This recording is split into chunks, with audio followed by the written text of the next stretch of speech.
Ain't no surprise I didn't get these scars from falling over in church. I told some lies, broke some laws and ties instead of good hard work. When I die, I'll take nothing that I took down in the dirt. Lord, I'll cry and I'll be avenged by all those I hurt. Well, hello everybody. How are you all doing today? It's the freaking election. Holy cow. Look, I'm gonna say a couple quick semi-political things here. I think this election is very important. It has a lot to do kind of with what I'm talking about today, mainly because I feel like there is a group of people who are seeking election and another group of people who are seeking election. One of them wants to talk about the topic that I'm going to be talking about today, and one doesn't really seem to care. And personally, I think that this is one of the more important things. I think this is more important than sociological problems that we're dealing with. I think if we have things in our environment and in our food that are killing us and making us sick, and there are people profiting crazy amounts of money off of it, that should take priority over,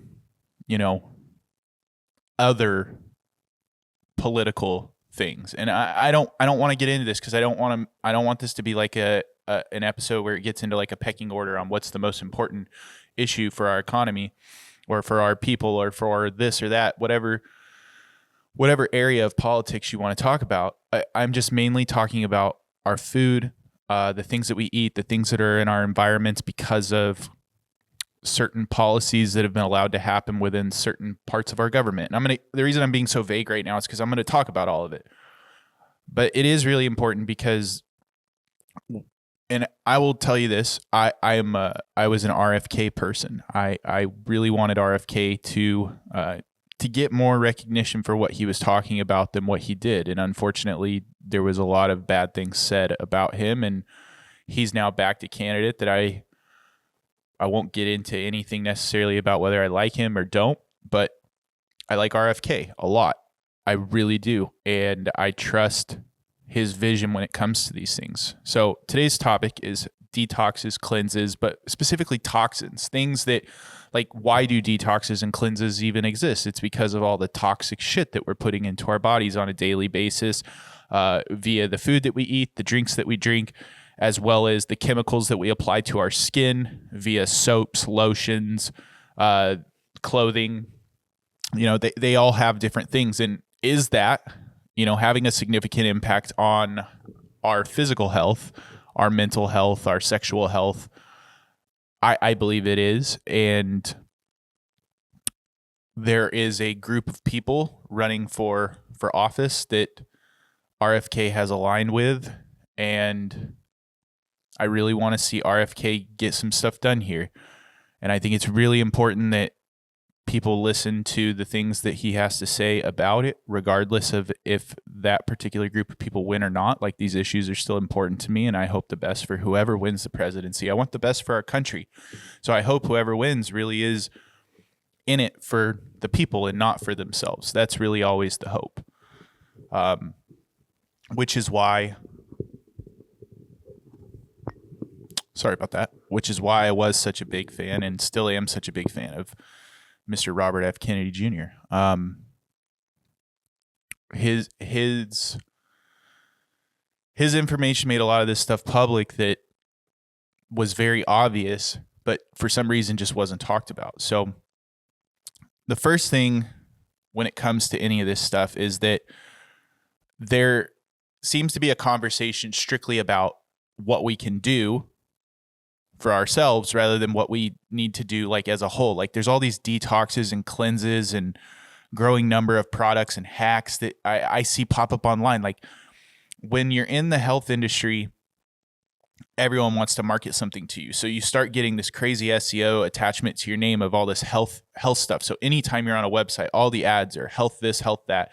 And you see good and you see bad, and there's a lot more bad than good. I will tell you that.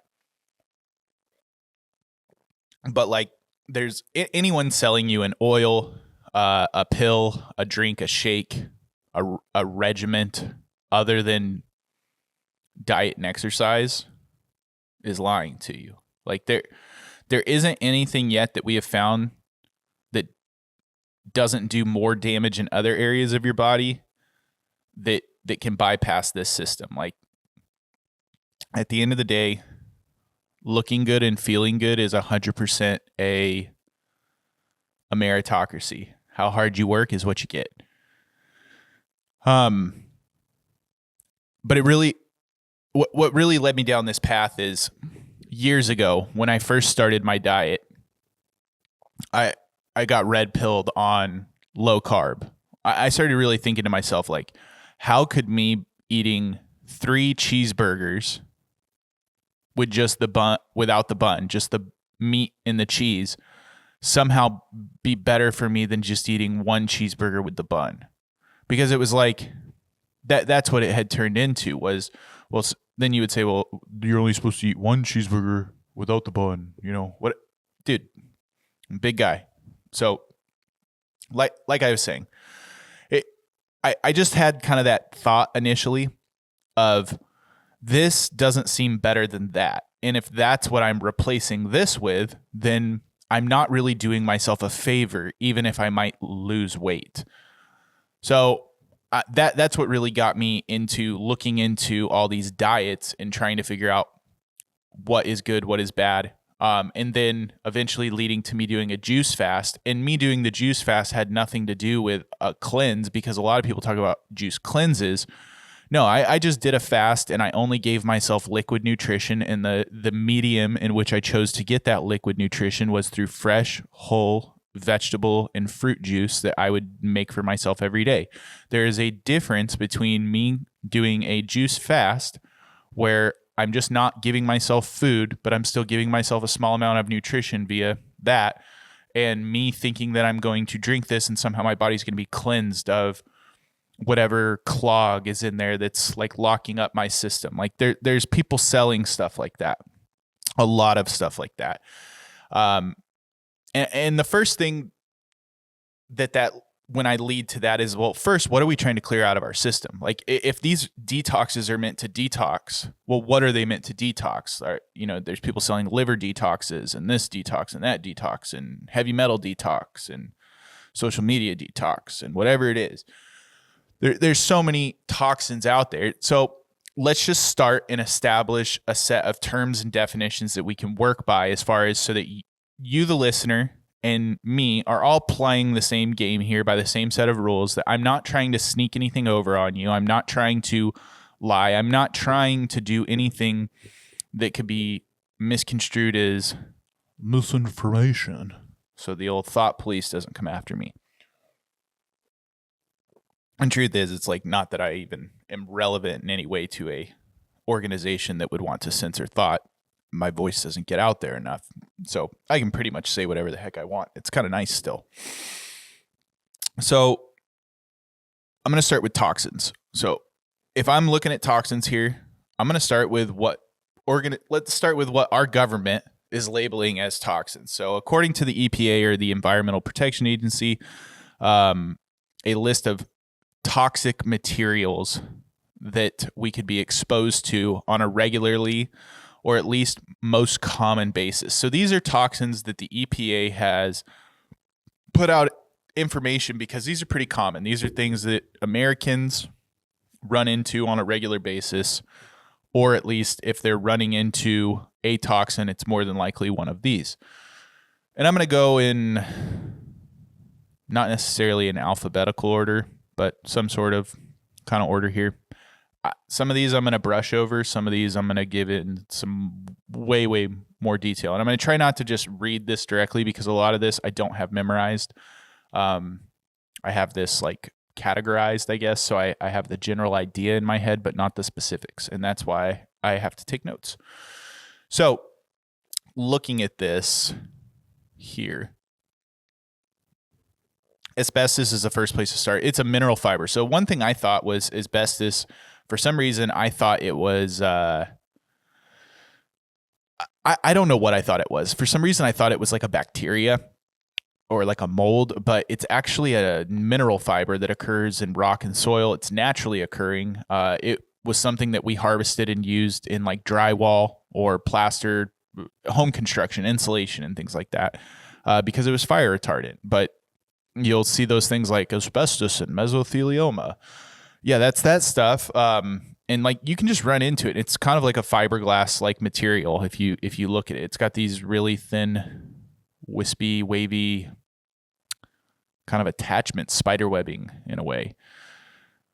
Anyways, asbestos. That's one of the top ones. Formaldehyde. So this is actually a preservative, and it's not just used in like what you think from like biology classes, like formaldehyde with that, but it's a colorless gas, and it's used in a lot of resins and glues and cosmetics specifically, and house building materials, because I think it's also a flame retardant. So it's one of those things that we come into commonly, and like people are voluntarily putting it all over their skin because it's used in the makeup products that they put on.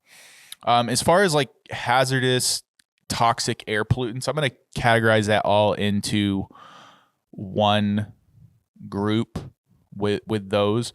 The most common being benzene, which is found in gasoline, perchloroethylene, which is emitted from dry cleaning factories, methylene chloride, which is a solvent, paint stripper. Other air toxins are like dioxin, asbestos, toluene, metals like cadmium, mercury, chromium, and lead compounds get into the air. Let me see here. Essentially, think about like what the Green Party pushes, that all those things that they say, those greenhouse gases as well as other toxic pollutants. Now, I want to pause here for a second and explain how awesome America is and how much the rest of the world sucks sometimes. And I think that we have such a distorted, perverted view of America because the people who live here are so ungrateful because they've never left here. So I'm going to pause here for a second and say that with regards to toxic air pollution, I went to India. Now, as a vapor, I will tell you this: vaping has significantly changed my lung and breathing quality from smoking. Like, I can still get on the treadmill and run right now, whereas when I was smoking cigarettes, like, not a chance. What I was hacking up every morning when I was smoking cigarettes, stuff like that, none of that stuff happens. I'm not saying vaping is safe.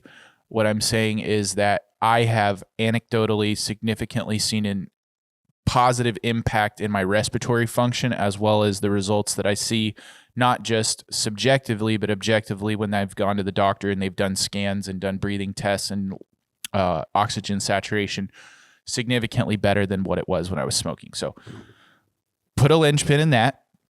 Back to India, back to going to third world countries.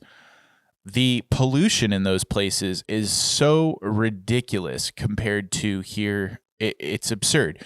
If you really want to understand this, go on Google and type in AQI map world. And they should have an interactive one with one of the weather places. And go look at some of those places in India. Go look at Calcutta. Go look at New Delhi. Go look at Hyderabad. Go look at Bangalore. Look up northeast near Burma, I think it is, or Nepal, up near Nepal. Go look in China, and then go look in Los Angeles, like one of our worst, or New York, like one of our worst cities. Now, what you're going to notice is triple, quadruple, and this isn't an index like, oh, it's just double or triple is bad. It's like tiered up. So it gets, it's kind of like earthquake magnitudes. Like a 5 is significantly more than a 4, like 10 times the whatever. So when we're talking about these toxins, I've been there. They say that it's equivalent to smoking 20 cigarettes a day, essentially 20 or 22 cigarettes a day, just walking around in New Delhi, just walking around outside. It's bad. I'm so bad at editing videos. I wish I could put up pictures and videos. Maybe I'll try to find a way to put those in here so that you guys can see what I'm talking about when I talk about India and the air quality. But our air is really, really good compared to a lot of these countries, but we still have these chemicals in there. And I will tell you that if you live in a more rural environment like me, when they're spraying, when they're tilling those fields, all those chemicals that they put on that soil, they say it's going to leak in, they say it's going to disappear. That stuff still gets kicked into the air and you're still breathing that stuff in. So next, this one's less of a pollutant now, but significant pollutant up until like the 70s, but that's lead. So they used to put lead in the gasoline. And the reason I guess they used to put lead in the gasoline is because when these engines would run, they would create, rubbing, and they wouldn't be, the tolerances would get slightly out. And by having a little lead in the gas, it would, I guess, kind of help seal up some of those issues with the engines and make them last a little bit better. But they were putting lead in the gasoline and the paint prior to the bans in the 70s. So they started doing some studies on this. Now, look, lead was in our plumbing, so like all of our water and irrigation. And for people that were born in the 1960s and the 70s, when we were using leaded gas, when we had leaded pipes, when the paints were lead, we were getting so much lead in our system that they started doing IQ tests, and they found that people lost an average of like 6 IQ points. So for some, it was significantly more than that. But just so much lead exposure that it was literally making people stupid. Like it was making people less intelligent. And this was just, in everything that we use. So like when these scientists and when these people say, oh, it's safe, that's what they said about lead. That's what they said about all of these things until they weren't safe anymore. So when people tell you, oh, it's safe, dude, first, do your own research. Second, stop believing this crap. Like just, if somebody tells you that unmerited, without all this information, has this been around for hundreds of years and people have been doing this and we've seen no negative side effects, really? Oh no, it's been around for 6 months in testing and there's actually significant side effects. Okay. So like, just as much as these chemicals that we have now determined are toxic, at one time were thought to be fine. Some of these have always been known to be bad. So look, I get really heated about this stuff because I feel like the government does such a poor job of providing accurate information out there, which is why I loved the idea and still love the idea about Kennedy, because it creates this transparency in an area that is affecting more everybody. It's literally affecting everybody. And I think the big issue is that we'll take this marginalized social issue that affects 10% of people and we'll put it on our top priority, meanwhile undercutting the fact that we have issues that are affecting every single American, like stuff in our food. And I really think that this stuff needs to be talked about at a higher level. Like a guy with 50 people watching his podcast, I'm not going to change the world. Hopefully more than 50 people see this, but I need people to understand that the chemicals are not going anywhere unless the people in charge tell the people putting the chemicals in everything that they can't. And like, mercury, we all know that's bad now, but mercury, it was in a lot of different things. Mercury exposure still happens. Now, the area that I want to kind of get into now are the area that I think we come into the most contact with and we're also lied to about the most. So PFAs, or polyfluoral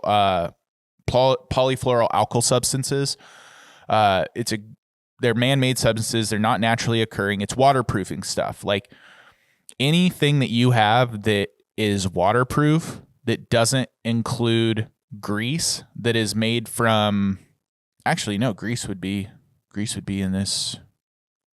No, this would be grease resistant. So PFAs, water resistancy, Teflon, rain jackets, umbrellas, non-stick cookware, personal care products like shampoo, dental floss, nail polish, eye makeup, stain-resistant coatings on carpet, upholstery. These are all coated in these PFAs, and these PFAs are known to not only cause issues with disease, but hormonal issue, like been known to cause disease. You can do your own research on PFAs. Like I said, I'm just trying to bring general awareness to these toxins to talk about the bigger picture of, do detoxes work? Pesticide chemicals. So people are voluntarily using pesticides and herbicides too. So the next one was going to be glyphosate, which is probably one of the most common herbicides that is used all over this country, Roundup, things like that. But all of those things are cancer causing, and we use them voluntarily, and we think that we are doing it safely. But in all reality, even the people that are using, full buttoned up suits and respirators are getting exposure to this, and it's causing significant problems after years of exposure. But glyphosate specifically is just a terrible one. And if you've ever heard of the story or the movie Aaron Brockovich, I believe that actually was centered around glyphosate. Alex Jones was, made fun of, and R.F. Kennedy was made fun of about this, it's turning the freaking frogs gay. But it legitimately was turning frogs gay. It was turning male frogs into female frogs that were producing viable eggs. This is not something made up. This is a real study. You can Google glyphosate gay frogs or hermaphroditic frogs, or however they put it. But essentially, it was just a wide range herbicide, and it's been registered as a pesticide since 1974. Trace amounts and residues can be found in pretty much all of our fresh fruits and vegetables, cereals, and other foods and commodities. The EPA would like to state that it is safe and not toxic, but most of us are kind of aware that Monsanto had this huge lawsuit that went on. Like, if you're not, just Google Monsanto lawsuit or Monsanto Hodgkin's lymphoma. You've probably seen those late night commercials as well, like mesothelioma. If you've used Roundup and have been diagnosed with Hodgkin's lymphoma, please give us a call. It was labeled a carcinogen, and it's in our foods because it's used by our farmers to kill everything but whatever the genetically modified corn is that they're growing, or soybeans and things, and that gets into the soil, so that the people who are growing those other foods in those areas, it's unfortunately getting into the soil, and it's getting into everything that we have. And if it can, so like, just as much as the melatonin thing isn't talked about how much melatonin can tank your testosterone and your estrogen levels and cause issues and can exacerbate issues that can cause disease to rise up that maybe your body could have fought off naturally. The same thing's happening with these chemicals. And it's just like, how is there not more awareness on this? How is there not more information out there for people on just honest information? We're too focused on the wrong things. One of the last things, two more. So PCBs, polychlorinated biphenyls. This is a group of man-made organic chemicals consisting of carbon, hydrogen, and chlorine atoms. PCBs have no known taste or smell, and they have a wide range of consistencies, from like an oily, waxy residue to a solid substance. They were banned in 1979. PCBs were used in hundreds of industrial commercial applications like electrical, heat wire transfers, hydraulic equipment, used in paints. Similar to lead, this stuff is still in a lot of things. It doesn't matter that it was banned. There's PCBs were banned, but they come out with PCFs, and this is kind of similar. This is very similar to the next one. So BPAs, or bisphenol A. The thing is, we want to focus on bisphenol A. Now, bisphenols is a very huge range of categories. There's BPF, BPS. So this is bisphenol F, bisphenol S, bisphenol P, bisphenol M. And these don't draw the same scrutiny. Everyone just wants to say, oh, this is BPA free. this is BPA free, but no one says it's BPF free, BPS free, BPP free, BPM free, because it's not. Because it's like, oh, we're just going to demonize this one, so we're going to start using this other one. And these are things that are actual, true, absolutely ruining people's hormone levels.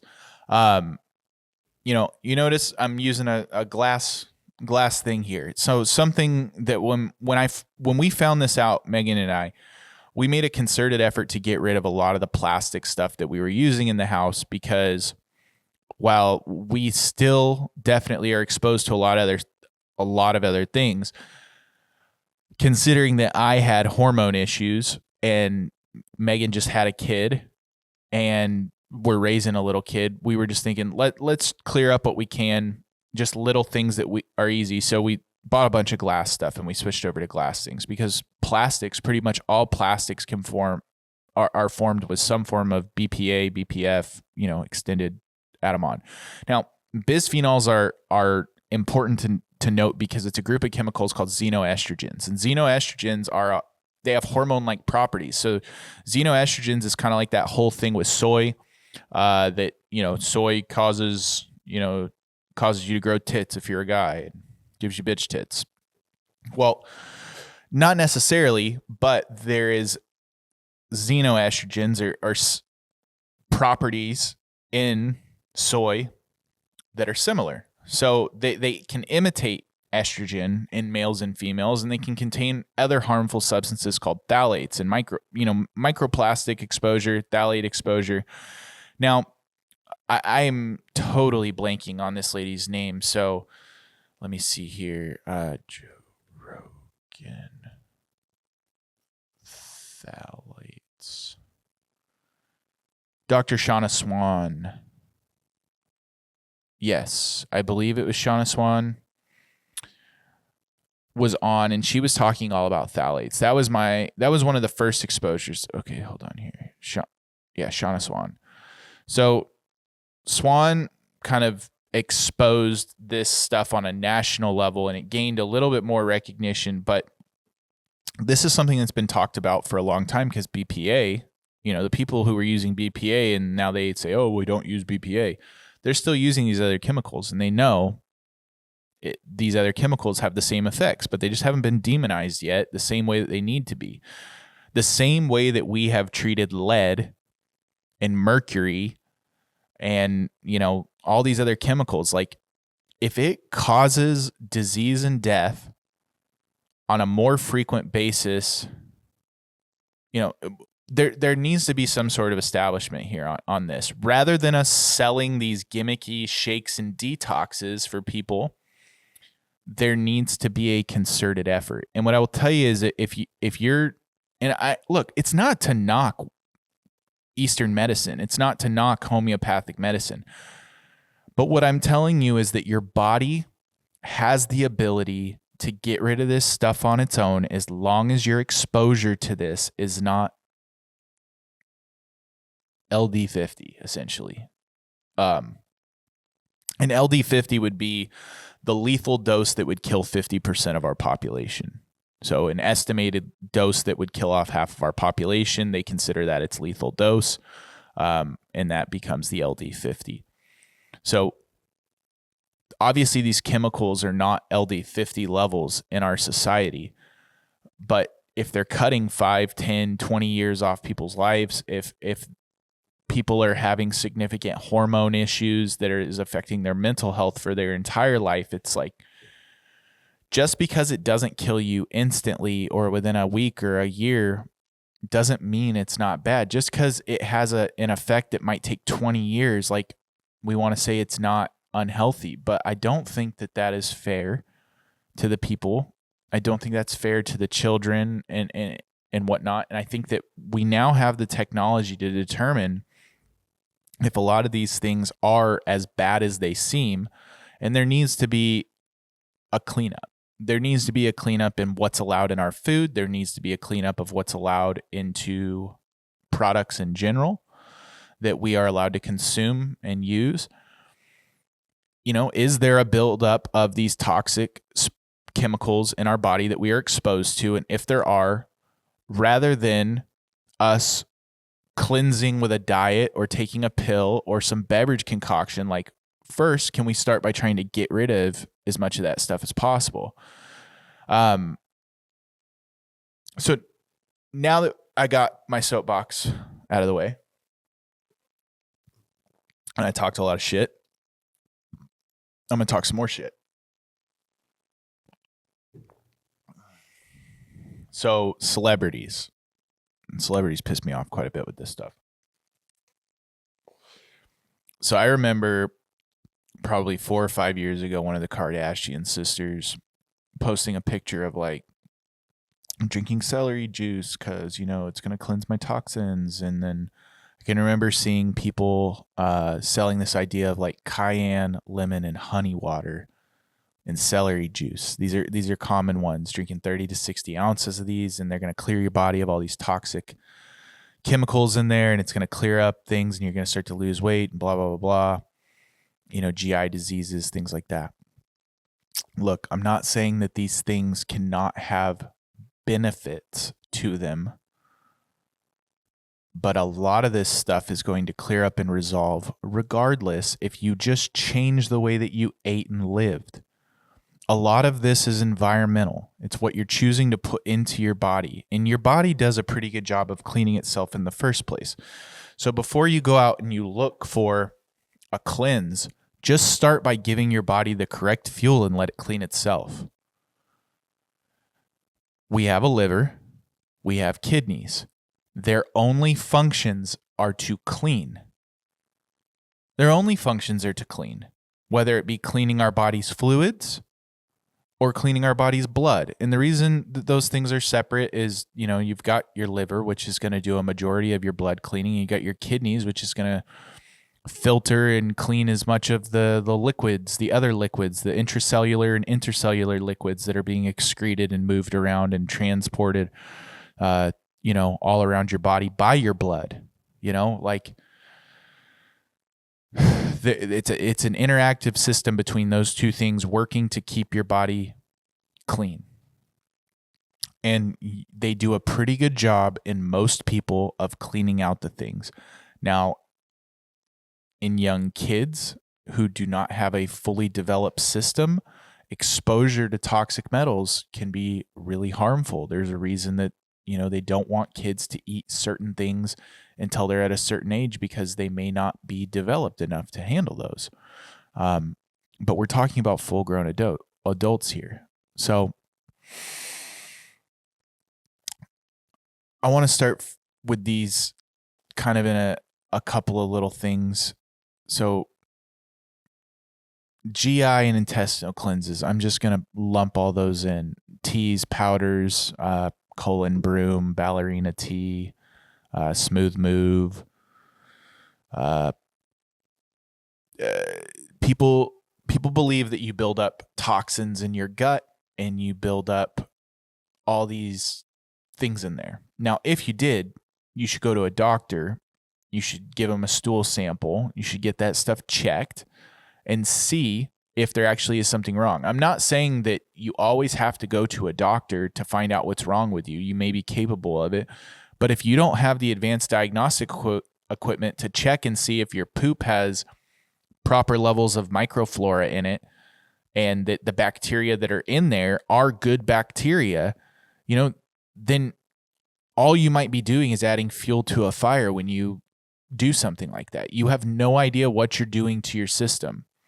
When you get sick and you take antibiotics, they recommend that you take a cultured food product with it, like yogurt or a lactobacillus pill or something, because those are indiscriminate in a way. They're going to kill anything that is not a human tissue thing in a way. So it's gonna seek out and try to kill those bacteria that are in there, that are in your gut, as well as the ones that are in your throat or your chest or whatever it is. So when you're taking one of these cleanses, really all you're doing is taking a hose and squirting out everything on the inside and giving yourself bad diarrhea, cleaning out your intestines. But who's to say that on the cellular level, any of that stuff has been excreted? Because look, if we're just talking about something you ate and you ate something toxic, yeah, that's going to flush it out. And that's going to be a detox, I guess, in a way. But if you drink too much alcohol, toxic alcohol, and they give you charcoal to neutralize all that stuff in your system and get you to maybe puke some of it up, like that is more of a detox than anything else. Because it's direct, that I guess would qualify as a detox because it's directly detoxifying something in your system. And I think that that's kind of how these function rather than at a cellular level, because at a cellular level, all the little specialized functions of the cells are taking care of anything and everything that they need to take care of in order to give you a clean working system, as long as you're not constantly shoving shit into it. So it's a two-part problem. Stop putting bad stuff in and limit your exposure to additional bad stuff while providing good stuff. A lot of these, though, they're just really laxatives. They're going to include something like milk thistle or senna. And essentially, they don't really have any cleansing effects medically. They're just going to make you shit yourself. This is a funny one that Megan bought into and got me to try one time. And I tried it mainly just to see what it said it was. And then I went and did research on it. So this is the foot pad cleanse. And if you've ever seen these are those stupid little pads that you stick on the bottom of your feet that are supposedly going to, suck all the poison out of your system. And the idea behind it is that your feet are this very porous area, which would make them a great place for transdermal application. Lots of open areas for stuff to soak into or go out of. The whole thing is you put the pad on, and let's say it's like this color. It's like yellowy. And then you take it off and it looks like this color. It's brown. And the whole thing is that's all the toxins. That's all the toxins that came out of your skin. And look, I don't know how people buy this when you can just take one off and set it out in the air and it turns brown. Because all that's happening is the active ingredient in those things that make them smell like absolute horse shit oxidizes. Just like any other thing that oxidizes, it generally changes colors when it is exposed to oxygen. And when these foot pads, wood vinegar is used in them, is exposed to oxygen and it oxidizes, it turns from a yellowy color to a brown color. So all you're seeing is an oxidation effect. You're not seeing a cleansing effect. And see, like, this is why I get so frustrated, because if I tell you the truth, which is that, hey, just stop eating bad things, start drinking more water, and start exercising to get everything moving, get your muscles having to move and build tissue and force them to work a little bit, which forces, fluid exchange, and that forces nutrient exchange, which is going to have a turnover effect. Like, telling you that doesn't cost anything. I don't have to sell you anything.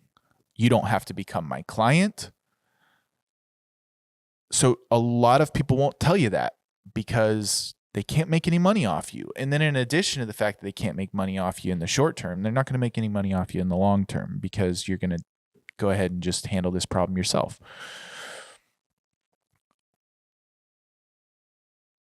I'm not saying it's easy. I'm just saying that it is the answer.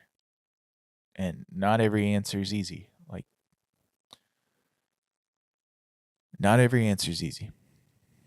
So the bigger picture here, and what I would say is, whether you believe the human body was designed or the human body evolved, it is a masterpiece. It is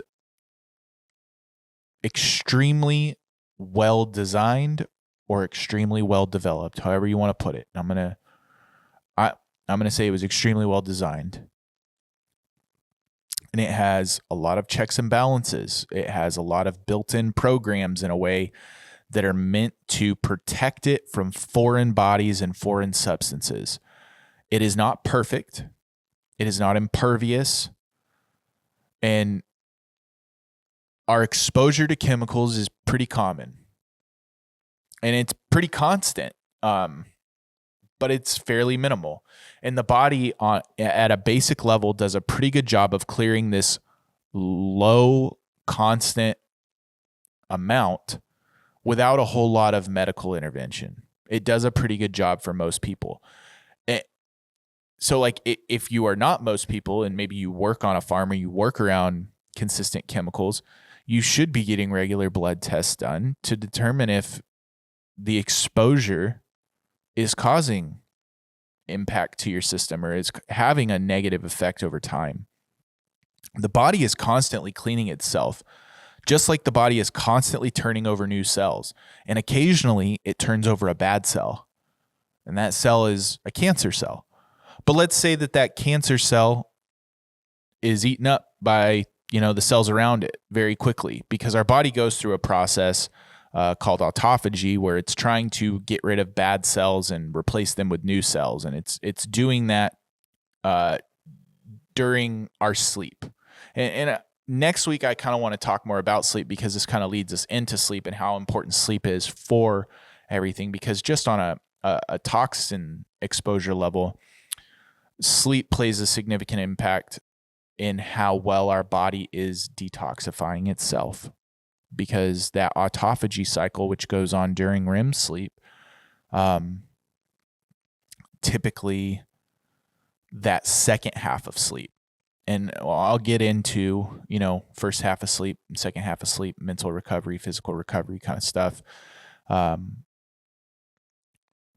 essentially, sleep is very, very important. To get back to what I was saying here about chemicals and needing medical intervention, the body does a pretty good job of cleaning itself. The liver is cleaning the blood. Now, if the liver becomes compromised for an extended period of time, their intervention may need to be done. They can run your blood through dialysis, I believe. Now here's the thing. Liver, dialysis, blood, but I thought kidney. Maybe it's both.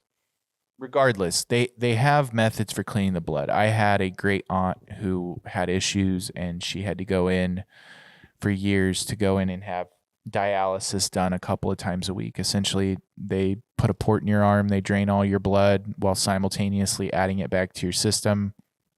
Blood goes out, gets cleaned, put back in, and it's like this. It's doing the job of what your organs would do for you. And like that may be a necessary step for someone like you who has had significant exposure to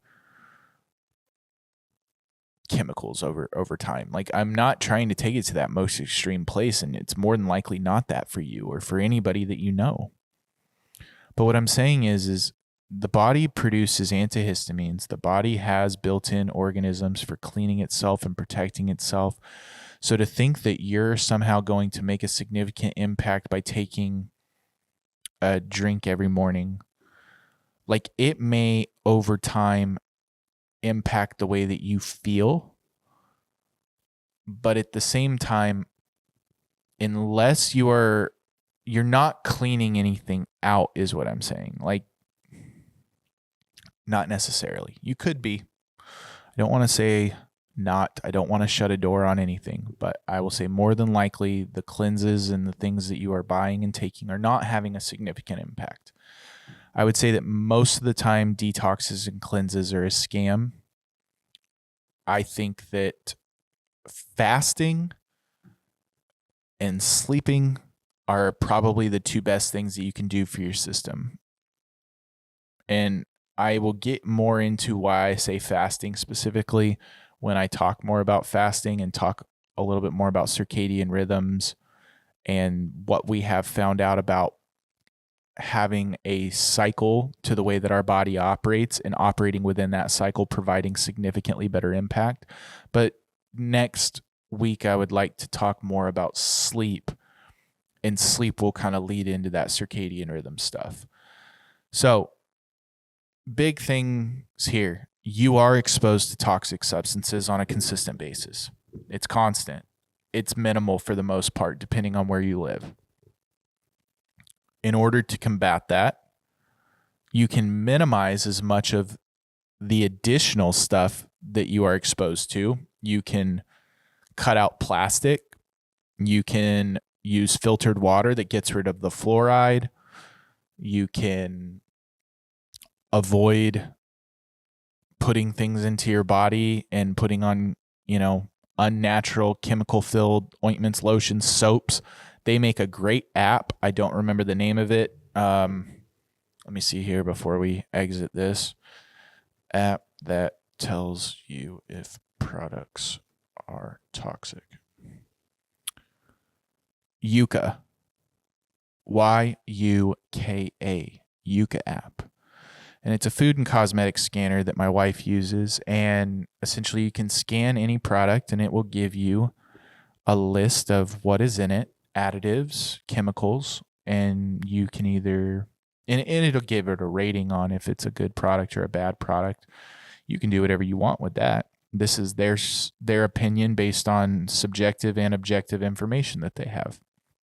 But it's a good starting point for you having an understanding of what is in the stuff that you're eating and putting on your skin. This app made Megan and I change pretty much everything that we use product-wise for our skin, for our hair, for cleaning and grooming, other than pretty much deodorant for me. Because if I use that like natural deodorant, I still smell like ass. So I'm sticking with the cancer deodorant for now. And it's highly pick and choose. Like if I'm being honest, it's highly pick and choose about what you are outraged about, what I get outraged about, what we choose to decide is good or bad for us. Like I justify this. I know this isn't good, but I justify it, and I justify it because it's like, well, if I wasn't doing this, I'd probably be eating a ton of food. Now, is that good still? No. Because it's like, you're just trading one thing for another. So I know it isn't, but at the same time, I'm not perfect, and I've made my devil's bargain, and I'll stick with that, I guess, for now.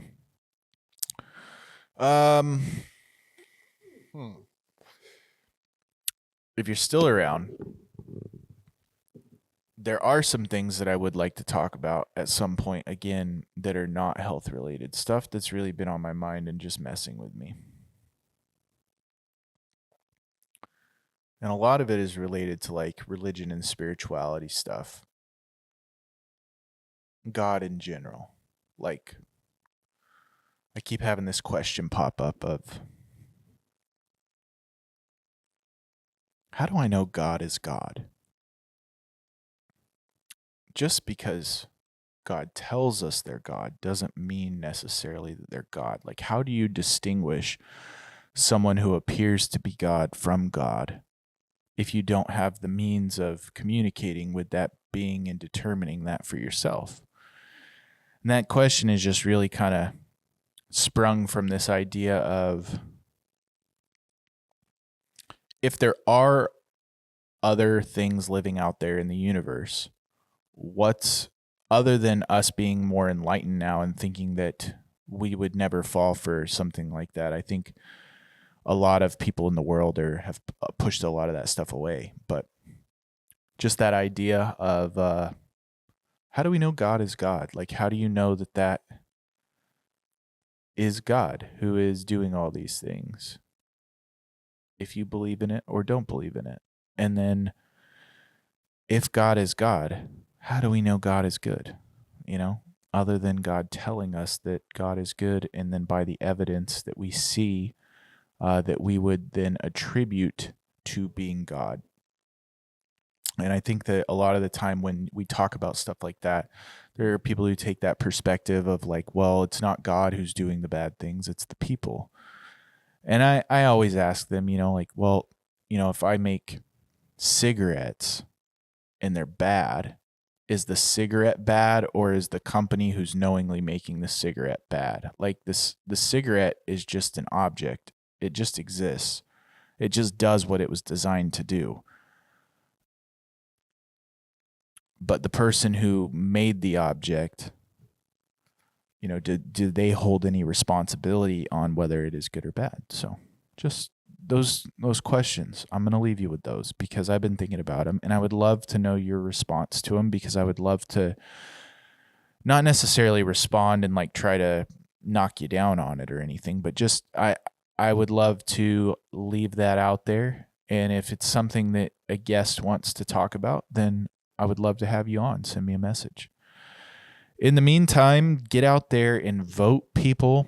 Today is the election, if I was able to get this up today. If not, the election happened yesterday, in which case we know who won, and hopefully you're happy with the outcome. Regardless of if your candidate won, what I would encourage you to do is understand that there is no idea that you can hold in your head that is worth hurting another person physically for or verbally for. There's no idea that you could hold that could be worth doing that or saying that to somebody. Regardless of how much you disagree or agree with the other person, these are just ideas on how we should live. This isn't going to change whether your religion is true or not, or whether you're, this is a way that we live. And while this is one of the, if not the most important election that we could have, based on these two candidates being so polar opposite in their approach to how we will move the government forward, that is why I think this is an important election. There's a big stark divide in which way the country goes moving forward. And regardless of who wins, you should want that person to do the best job that they can. You should want them to be very pro-America, very pro-people. And you should encourage other people to hope the best for them. Like, don't wish that they fail. Hope that they do positive and do good. That would be my hope, at least. That would be my hope.